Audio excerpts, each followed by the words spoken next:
Antrian panjang pendaftaran vaksin COVID-19 di kawasan Waterfront pelataran Sungai Musi, kawasan Kota Sekayu, Musi, Banyuasin. Ribuan warga ini beramai-ramai mendatangi lokasi penyuntikan vaksin yang diselenggarakan oleh Polres Musi Banyuasin, Kodim dan pemerintah daerah Muba yang bertepatan dengan Hari Bayangkara ke-75. Antusias warga ini terjadi karena selain divaksin, warga yang datang akan mendapatkan kupon door prize yang telah disiapkan oleh panitia. Udah yang keberapa?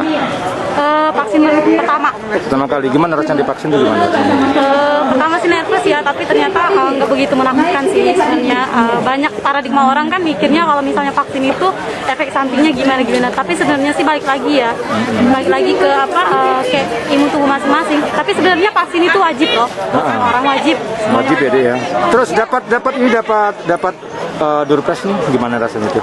Seneng banget. Selain di Kota Sekayu, penyuntikan vaksin secara massal ini juga dilakukan di seluruh kecamatan di Musi Banyuasin. Dari 16.000 hari ini direncanakan 3.000.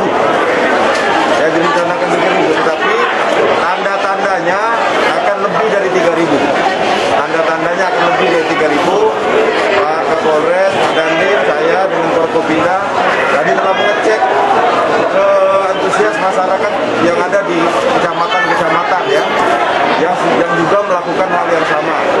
Semuanya melaporkan bahwa ada kelebihan dari target yang ditetapkan. Nah, jadi ini saya kira sangat tepat dan sangat cocok sekali.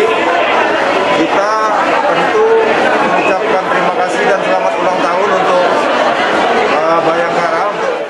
Penyuntikan vaksin COVID-19 massal ini sendiri dilaksanakan hingga 1 Juli mendatang. Ruzi Iskandar, PAL TV.